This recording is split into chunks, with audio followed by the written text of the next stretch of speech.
नमस्कार, मी साक्षी अनासने yes Marathi news मध्ये आपलं स्वागत। मराठी भाषा गौरव दिनाच्या येस मराठी प्रेक्षकांना हार्दिक शुभेच्छा। आज मराठी भाषा गौरव दिवस, राज्यात ठिकठिकाणी कार्यक्रमाचे आयोजन। विधिमंडळाच्या अधिवेशनाचा आज दुसरा दिवस, अर्थमंत्री अजित पवार राज्याचा अंतरिम अर्थसंकल्प सादर करणार। मनोज जरांगेंच्या हिंसक वक्तव्याचं व त्यांच्या हिंसेचं एसआयटी चौकशी करा, विधानसभा अध्यक्ष राहुल नार्वेकर यांचा आदेश। कर नेत्याला डर कशाला, एसआयटी चौकशी आदेशांवर जरांगेंची प्रतिक्रिया। चौकशी एकतर्फी नको, सगळ्यांची करा, जरांगेंची मागणी। पोलीस संचालक रश्मी शुक्ला यांना 2 वर्षाची मुदतवाढ मिळण्याची शक्यता, मुख्यमंत्री शिंदे सकारात्मक, लवकरच फाईलवर सही करणार याची माहिती। राष्ट्रवादी काँग्रेसच्या विधान परिषदेच्या मुख्य प्रतोदपदी अमोल मिटकर यांची वर्णी लागण्याची शक्यता। आज उपसभापती नीलम गोरे मिटकरींचं नाव घोषित करण्याची उत्सुकता। आता पाहूया ठळक बातम्या विस्ताराने। दिंडोरी येथे महाविकास आघाडीची बैठक संपन्न। ग्राहक उपभोक्ता संरक्षण समितीमार्फत आदर्श मुख्याध्यापक म्हणून पुरस्कार मिळाल्याबद्दल सत्कार। ग्राहक उपभोक्ता संरक्षण समिती, माणुसकी सोशल ग्राहक संरक्षण फाउंडेशन यांच्या वतीने राष्ट्रीय पुरस्कार 2024 साठी जनता विद्यालय पाळे येथील कार्यरत असलेले मुख्याध्यापक अरुण दत्तात्रय गुजर सर यांना दिनांक 26 फेब्रुवारी 2024 रोजी आदर्श शिक्षक पुरस्कार ग्रँड शेवंता लॉन्स, नांदूर नाका, चित्रा हॉटेल लिंक रोड येथे प्रदान करण्यात आला। पुरस्कार मिळाल्याबद्दल जनता विद्यालय पाळे येथील सर्व शिक्षक यांच्या वतीने त्यांना अभिनंदन करून सत्कार करण्यात आला। यावेळी सर्व शिक्षक व शिक्षकेतर कर्मचारी उपस्थित होते।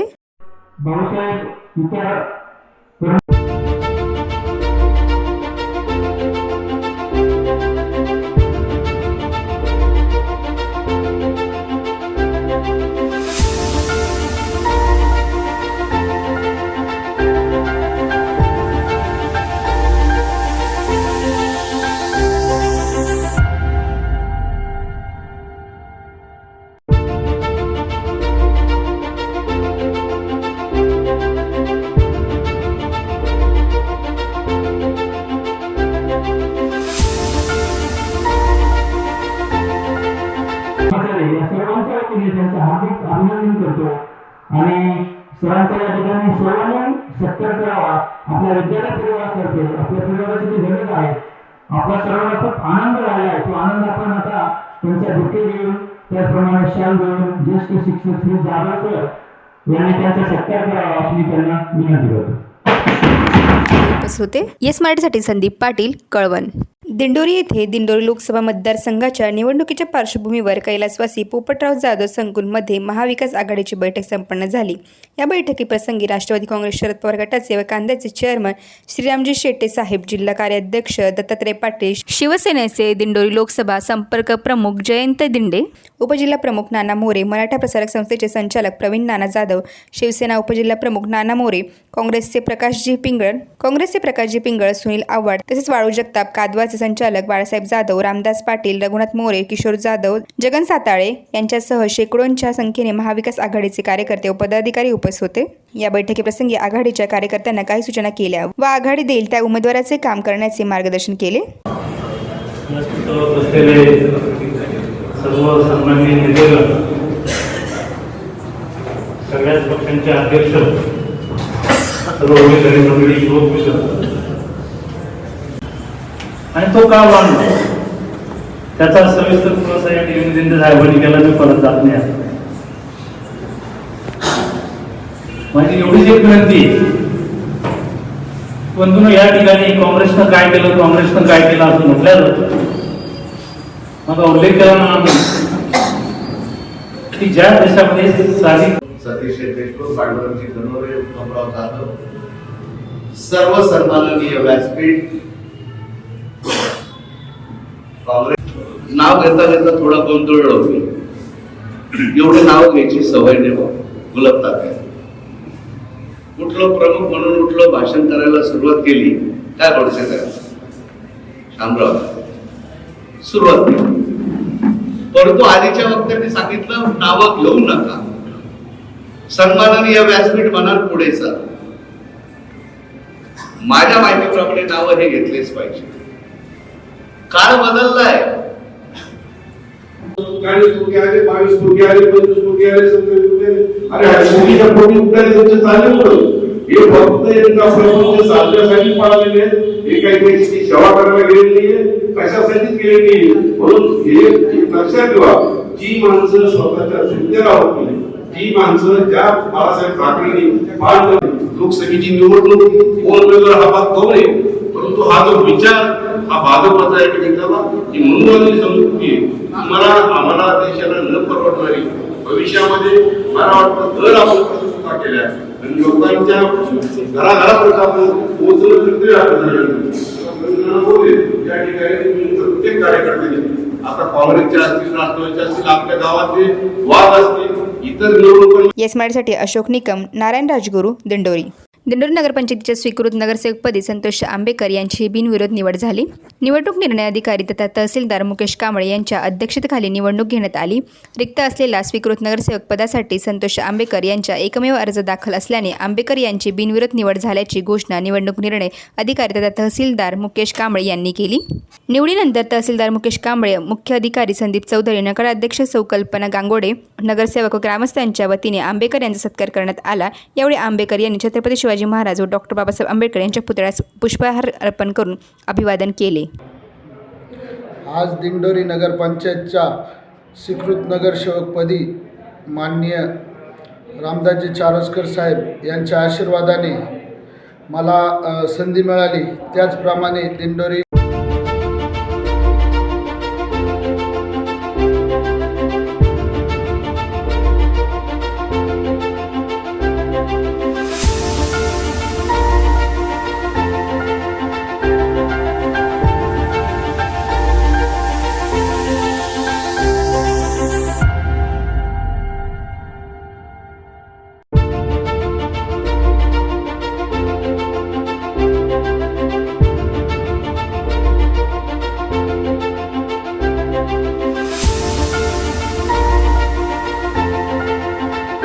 नगरपंचायतीचे नगराध्यक्ष, उपाध्यक्ष व सर्व नगरसेवक यांच्या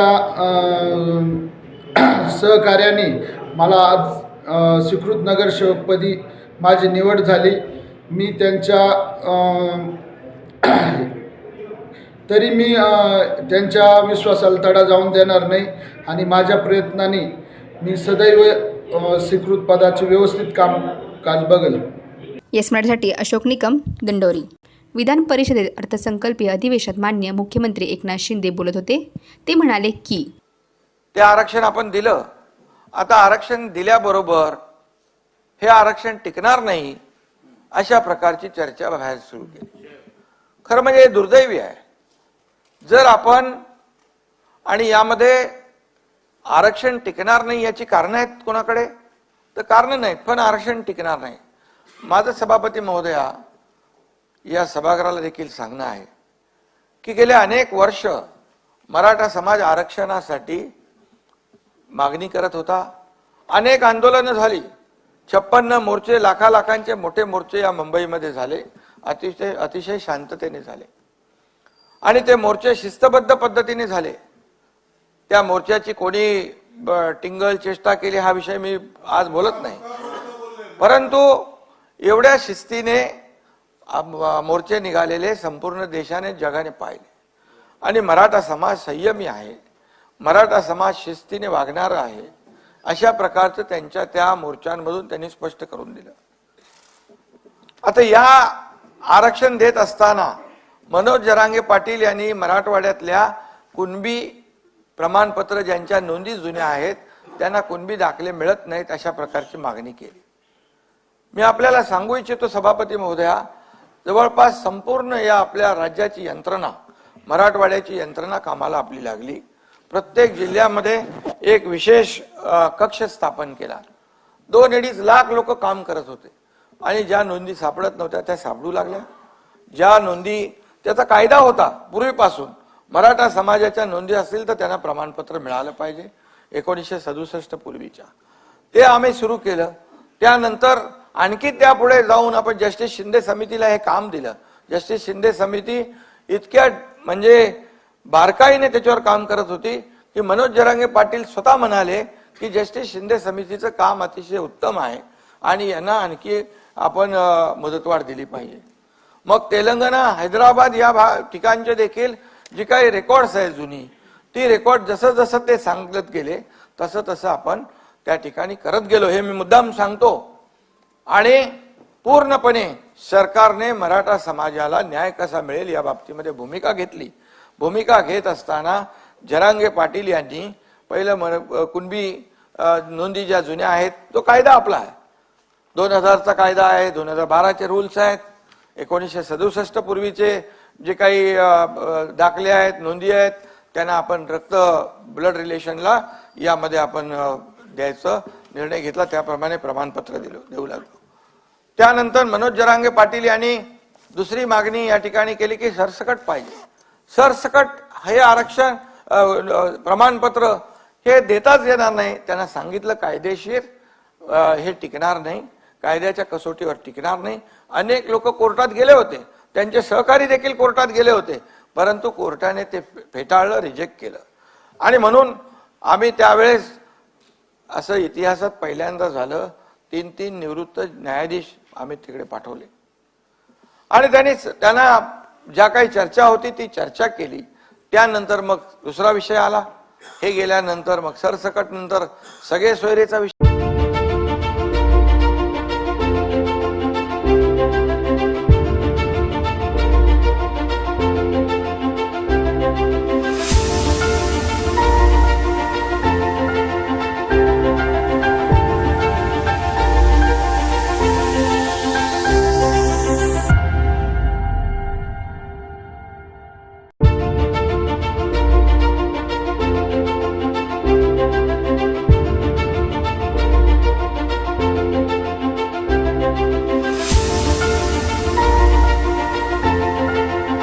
आला. त्याच्यानंतर मराठवाड्याची व्याप्ती सोडून अख्ख्या राज्याला तुम्ही कुणबी प्रमाणपत्र द्या. कुणाची मागणी नव्हती. त्यांचं म्हणणं होतं आम्हाला मराठा आरक्षण पाहिजे, इतर लोकांना मराठवाड्यामध्ये कुणबी प्रमाणपत्र पाहिजे, हे मिळत नव्हते, ते मिळू लागले. आणि इतर मराठवाडा सोडून ज्या लोकांची मागणी होती आम्हाला मराठा आरक्षण मिळालं पाहिजे. आता मराठा आरक्षण म्हणजे मागण्या त्यांच्या कशा बदलत गेल्या, म्हणजे यामध्ये नंतर मग ओबीसी मध्ये द्या. मराठा आरक्षण 10% आपण जे दिलं, मराठा आरक्षण 10% दिलं, हे कायद्याने दिले, आपण कायद्याने दिलेलं आहे आणि कायद्याच्या कसोटीवर टिकणारं आरक्षण आहे. सुप्रीम कोर्टाने देखील त्याच्यामध्ये एक विंडो ठेवली होती, पॅरा 550. मी मागच्या वेळेस ते या सभागृहात सांगितलेलं आहे की अतिशय अपवादात्मक परिस्थितीमध्ये राज्य सरकारला 50%च्या वरती आरक्षण देता येत आणि परिस्थिती निर्माण झाली. आपण मराठा समाजाला 10% आरक्षण दिलं. 10% आरक्षण देताना सगळ्या बाबी विचारात घेतल्या. त्या सगळ्यामध्ये मराठा समाज, जसं सुप्रीम कोर्टाने, मी पुन्हा एकदा सांगतो, सुप्रीम कुणाच्या मनामध्ये संभ्रम असता कामा नये, दिलेलं आरक्षण टिकणार आहे. सुप्रीम कोर्टाने जे ऑब्झर्वेशन नोंदवली होती, मराठा समाज फॉरवर्ड आहे. बापट कमिशनने फॉरवर्ड दाखवला, मग त्यांनी म्हटले गायकवाड कमिशनने या अहवालामध्ये बॅकवर्ड दाखवलं. आहे कसं काय होऊ शकतं? मराठा समाज हा फॉरवर्ड आहे. मग तुम्ही पहिलं त्याला बॅकवर्ड सिद्ध करा. सोशली आणि एज्युकेशनली बॅकवर्डनेस त्याचं सिद्ध करा. तुम्ही आयोग नेमू शकता, आयोगाचा अहवाल घेऊन तुम्ही कोर्टासमोर येऊ शकता. या सगळ्या बाबी सुप्रीम कोर्टाने निर्णय देताना त्यामध्ये मांडलेल्या आहेत. त्रुटी ज्या मांडल्या, या सगळ्या त्रुटी आणि सगळ्या बाबी आम्ही मागासवर्ग मराठा मागास समाज, जो आपला मागासवर्ग आयोग जो आहे, त्या आयोगाला या सगळ्या टीवार दिल्या आणि त्यामध्ये पूर्ण डिटेल अगोदरचा सर्वे, सॅम्पल सर्वे होता. जेव्हा आपलं आरक्षण रद्द झाल्यानंतर भोसले कमिटी आपण स्थापन केली. भोसले कमिटीला त्याचा अभ्यास करायला दिला आपण. हा अभ्यास करत असताना यामध्ये पूर्णपणे जी निरीक्षणं सुप्रीम कोर्टाने नोंदवली होती, त्या सर्व निरीक्षणाचा अभ्यास केला. ज्या त्रुटी दाखवल्या होत्या त्या त्रुटींचा अभ्यास केला. मी सांगतो की यामध्ये जे आरक्षण आपण आता दिलेलं आहे, याच्यामध्ये मराठा समाज सोशली आणि एज्युकेशनल कसा बॅकवर्ड आहे, त्याची माथाडी आहे, मापारी आहे, डबेवाला आहे, ऊसतोड कर्मचारी आहे, आत्महत्याग्रस्त आहे, कच्ची घरं आहेत, मोलमजुरी करणाऱ्या महिला आहेत, हे सगळं त्याच्यामध्ये घेतलेलं आहे. अल्पभूधारक आहे, लँडलेस आहे आणि ज्या आत्महत्या झाल्या त्या आत्महत्यांमध्ये देखील मराठा समाजाचं खूप मोठं प्रमाण आहे. डबेवाले, ह्या सगळ्या ज्या बाबी आहेत आपण त्याच्यावर आणल्या आणि त्याचं टक्केवारी मी जात नाही, माझे सगळे आकडे आहेत, पण मी त्याच्यामध्ये जाऊ इच्छित नाही. पूर्णपणे हे सगळं आपण केलं आणि मराठा समाजाला आरक्षण दिलं. मला एवढंच सांगायचं आहे की इतके वर्ष मराठा समाजाला आरक्षण देण्याची काही लोकांना संधी होती, मग का दिलं नाही आरक्षण? बरं, आरक्षण आम्ही दिल्यानंतर आरक्षण टिकणार नाही हे कुठल्या मुद्द्यावर आपण म्हणता? जेव्हा तुम्हाला संधी होती त्यावेळेस शशिकांतजी, मी जे बोलतोय त्याच्यामध्ये एकही शब्द चुकीचा असेल तर तुम्ही उठून उभे राहा. आणि म्हणून मी सांगतो की मराठा समाजाला आरक्षण देण्याची संधी होती. मराठा समाज हा मागास आहे हे माहिती असताना देखील त्याला आरक्षण दिलं नाही, त्याला आरक्षणापासून वंचित ठेवलं. त्यांच्या मराठा समाजावर, त्यांच्या जीवावर अनेक नेते मोठे झाले, परंतु त्यांना वंचित ठेवलं हे देखील मी या ठिकाणी सांगू इच्छितो. आणि हा एक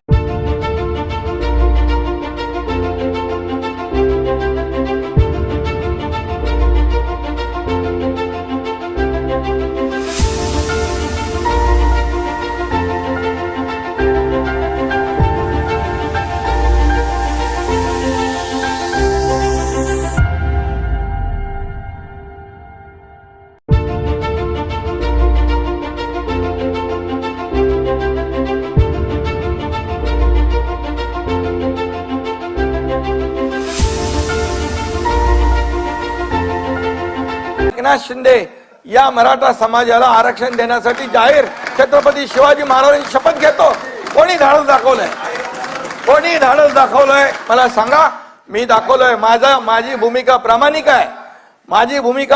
आहे आणि मी जे बोलतो ते करून दाखवतो. खोटं आश्वासन बिलकुल देणार नाही.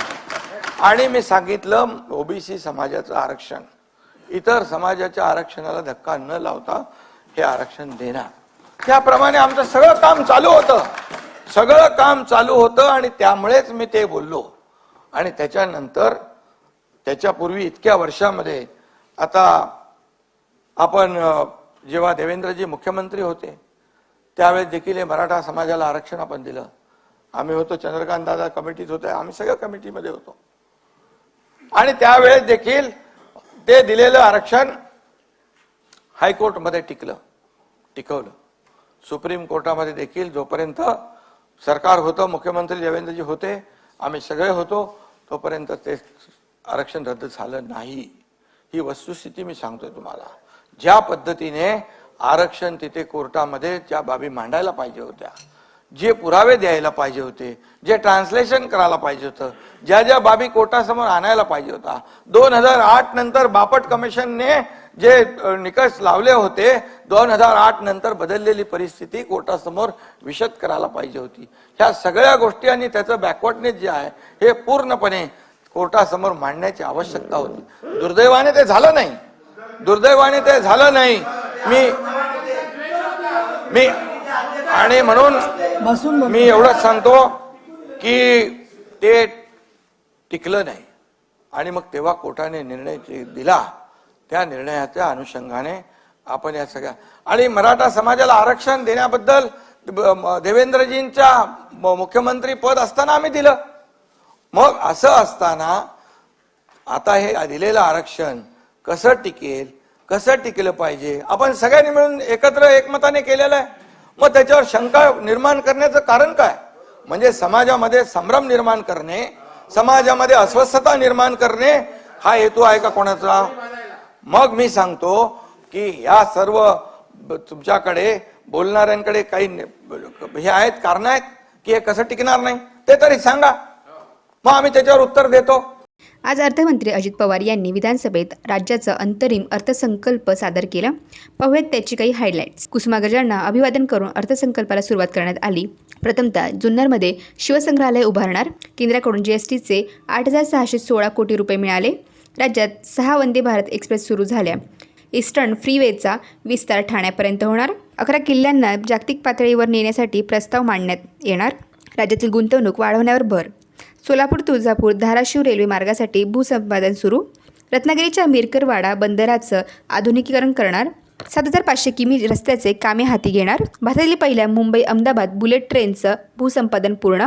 वस्त्र उद्योगात धोरणाअंतर्गत शिधापत्रिकेवर साडीचं वितरण होणार. नवीन मुंबई विमानतळाचा पहिला टप्पा मार्च 2025 पर्यंत सुरू होईल. आधुनिकीकरणामुळे 2,700 मच्छीमारांना फायदा. संभाजीनगर विमानतळ विस्तारासाठी आर्थिक तरतूद. सामान्य प्रशासन विभागास 1,000 कोटी रुपये प्रस्तावित. $1 ट्रिलियन अर्थव्यवस्था करण्यासाठी वाटचाल सुरू. वर्सोवा वांद्रे सागरी सेतू पालघरपर्यंत करणार. रेडिओ क्लब जेटीसाठी 227 कोटी. मिहान प्रकल्पासाठी 100 कोटी रुपयांची तरतूद. जानेवारी 2024मध्ये दावोसमध्ये 19 कंपन्यांसोबत करार. निर्यात वाढीसाठी 5 इंडस्ट्रीयल पार्कची निर्मिती. मेक इन इंडिया धोरणाअंतर्गत 196 कोटींची तरतूद. अशा अनेक बाबींचा अर्थसंकल्पामध्ये समावेश करण्यात आलेला आहे. राज्य शासनाचे सार्वजनिक उपक्रम जसे महाराष्ट्र औद्योगिक विकास महामंडळ, महाराष्ट्र राज्य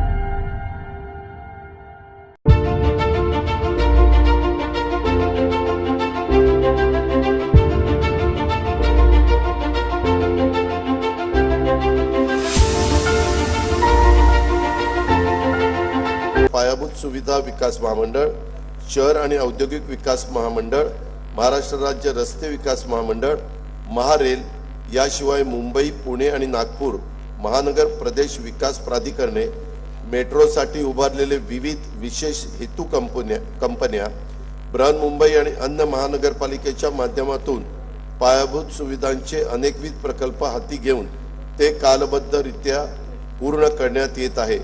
पायाभूत सुविधांच्या विकासाबरोबरच सर्वसामान्य माणसांच्या जीवनामध्ये गुणात्मक बदल होतील अशा लोककल्याणकारी निर्णयाची प्रभावी अंमलबजावणी करण्यात येत आहे. राज्याचे सामाजिक, आर्थिक आणि औद्योगिक क्षेत्रामध्ये मोठ्या प्रमाणात प्रगती साधली आहे. त्यातील काही ठळक बाबींचा उल्लेख सर्वांच्या माहितीकरता इथं करणं आवश्यक आहे. भारतातील सर्वाधिक 22 किलोमीटर लांबीचा सागरी मार्ग अटल बिहारी वाजपेयी शिवडी नावाशिवाय अटल सेतूचे लोकार्पण आणि ऑरेंज गेट ते मरीन ड्राईव्ह किनारी मार्गाला जोडणाऱ्या दुहेरी बोगद्यांचे कामाचे भूमिपूजन माननीय पंतप्रधान श्री नरेंद्र मोदी यांच्या हस्ते करण्यात आले आहे. नरिमन पॉइंट ते वरळी या 11 किलोमीटर लांबीच्या किनारी मार्गाचे काम अंतिम टप्प्यात आहे. या मार्गामुळे प्रवासाच्या वेळेत 70% आणि इंधनामध्ये 34% बचत होणार आहे.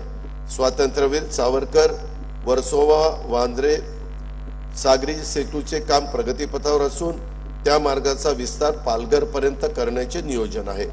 विलासराव देशमुख पूर्व मुक्त मार्गाचा विस्तार ठाणे शहरापर्यंत करण्यात येणार आहे. विरार अलिबाग बहुउद्देशीय मार्गाकरिता 22,225 कोटी रुपये, पुणे चक्राकार वळण मार्गाकरता 10,519 कोटी रुपये आणि जालना नांदेड द्रुतगती मार्गाकरता 2,886 कोटी रुपये भूसंपादनासाठी उभारण्यात येत आहे.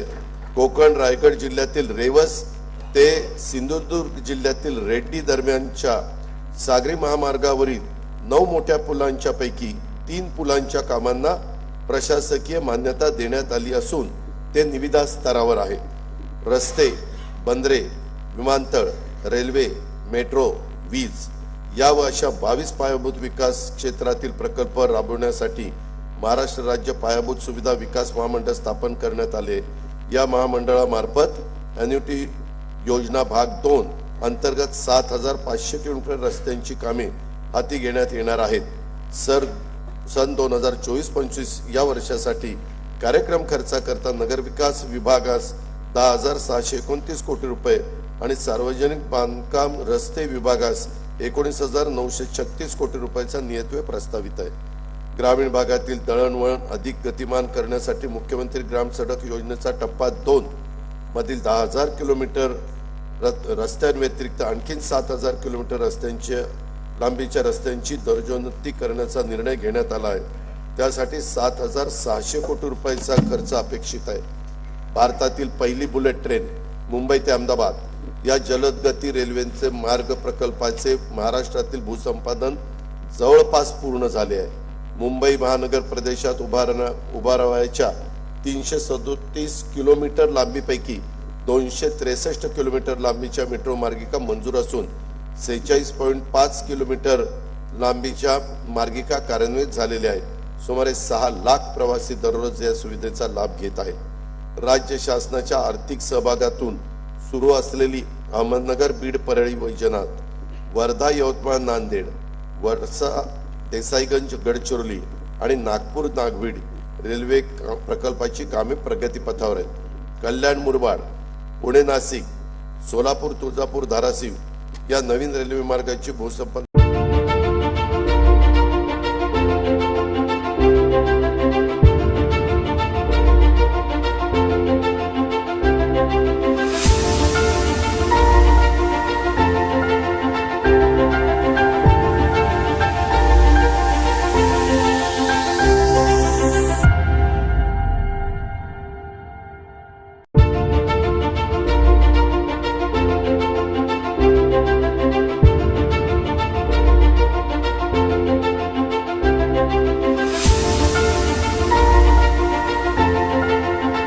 ची कारवाई सुरू आहे. पलटण, पंढरपूर, कांपा, चिमूर, वरोरा, जालना, जळगाव, नांदेड, बिदर या नवीन रेल्वे मार्गाकरिता प्रकल्प किमतीच्या 50% आर्थिक सहभाग देण्यास राज्य शासनाने मान्यता दिलेली आहे. जालना, खामगाव, आदिलाबाद, माहूर, वाशिम, नांदेड, हिंगोली, मूर्तिजापूर, यवतमाळ, शकुंतला रेल्वे आणि पुणे, लोणावळा मार्गिका 3 व 4 या रेल्वे प्रकल्पांच्यासाठी राज्य सरकार 50% आर्थिक सहभाग देणार आहे. राज्याच्या अर्थव्यवस्थेला चालना देण्यासाठी JNPTचे सॅटेलाइट पोर्ट म्हणून वाढवण बंदर विकसित करण्याचे प्रस्तावित आहे. त्यात महाराष्ट्र सागरी मंडळाचा 26% समभाग आहे. या प्रकल्पाची एकूण किंमत 76,220 कोटी रुपये आहे. सागरमाला योजनेअंतर्गत मुंबईत गेटवे ऑफ इंडिया लगत रेडिओ क्लब येथे सुसज्ज जेटीचे 229 कोटी 27 लाख रुपये किमतीचे बांधकाम हाती घेण्यात आले आहे.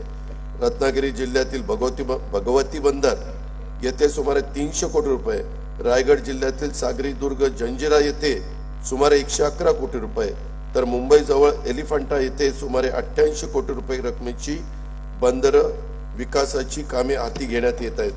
रत्नागिरीतील मिरकरवाडा बंदराचे आधुनिकीकरण करण्यात येत आहे. त्याचा फायदा 2700 मच्छीमारांना होणार आहे. अहमदनगर जिल्ह्यातील शिर्डी विमानतळाच्या सुमारे 50,000 चौरस मीटर अत्याधुनिक एकात्मिक टर्मिनल इमारतीचे काम लवकरच सुरू होईल. छत्रपती संभाजीनगर येथील विमानतळाच्या विस्तारासाठी भूसंपादनासाठी 578 कोटी 45 लाख रुपयांचा निधी मंजूर करण्यात आलेला आहे. नागपूर येथील मिहान प्रकल्पासाठी भूसंपादन व पुनर्वसनासाठी 100 कोटी रुपयांचा निधी उपलब्ध करण्यात आला आहे. कोल्हापूर विमानतळाच्या विस्तारासाठी भूसंपादन सुरू असून आवश्यक निधी उपलब्ध करून दिला जाईल.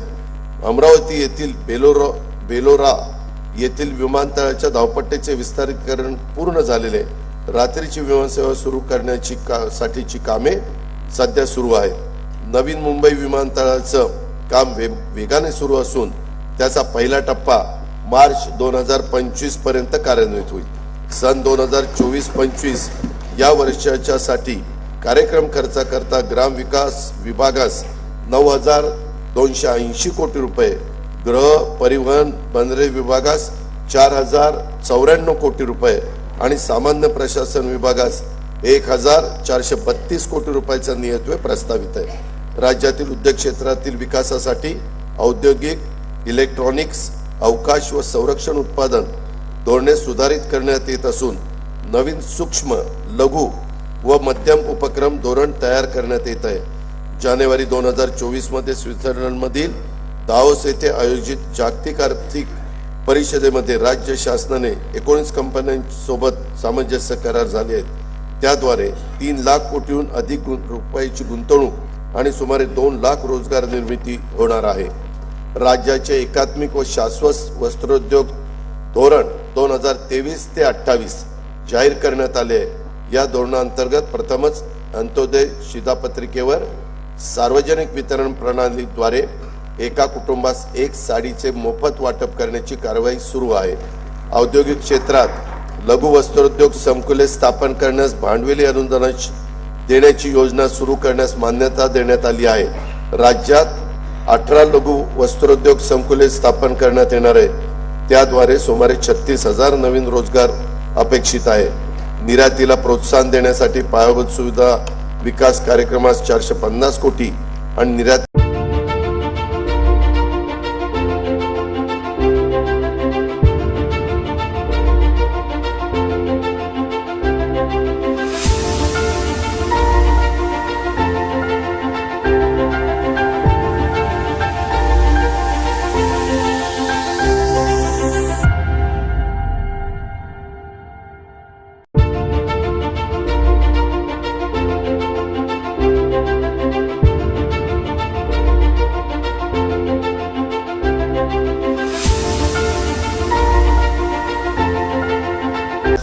सक्षम घटकांना विशेष प्रोत्साहन देण्यासाठी 400 कोटी रुपयांची तरतूद प्रस्तावित आहे.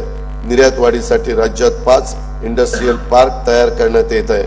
सामूहिक प्रोत्साहन योजनेतून सुमारे 7,000 कोटी प्रोत्साहन निधी वितरित करण्यात येणार आहे. मुख्यमंत्री रोजगार निर्मिती कार्यक्रमातून 25,000 उद्योग घटक तयार करण्याचे उद्दिष्ट असून त्यातील 30% उद्योजक महिला असतील. या कार्यक्रमातून सुमारे 50,000 नवीन रोजगार निर्माण होणार आहेत. ट्रस्ट सेक्टरमधील उच्च तंत्रज्ञानावर आधारित 10 अतिविशाल उद्योग घटकांना प्रणेता उद्योगाचा दर्जा आणि अतिरिक्त विशेष प्रोत्साहने देण्यात येतील. त्यामुळे राज्यात 1 लाख कोटी रुपयाची गुंतवणूक तसेच 20,000 रोजगार निर्मिती अपेक्षित आहे. मेक इन इंडिया धोरणाअंतर्गत एक जिल्हा एक उत्पादन संकल्पनेस अनुसरून नवी मुंबई येथे युनिटी मॉल उभारण्यासाठी 196 कोटी रुपये किमतीच्या कामाची निविदा प्रक्रिया सुरू आहे. सन 2024-25 या वर्षासाठी कार्यक्रम खर्चाकरता उद्योग विभागास 1,021 कोटी आणि सहकार पणन मत्स्योद्योग विभागास 1,952 कोटी रुपयाचा नियतव्यय प्रस्तावित आहे. हर घर नल हर घर जल संकल्पनेनुसार ग्रामीण भागातील प्रत्येक घरात पिण्याचे शुद्ध पाणी जल जीवन मिशन अभियानातून उपलब्ध करून देण्यासाठी 1,46,64,382 नळ जोडण्याचे उद्दिष्ट निश्चित करण्यात आलेले आहे. जानेवारी 2024 पर्यंत त्यापैकी 1,22,10,475 घरगुती नळ जोड्या देण्यात आलेल्या आहेत. उर्वरित 24,53,907 नळ जोड्या देण्याचे काम देखील प्रगतीपथावर आहे.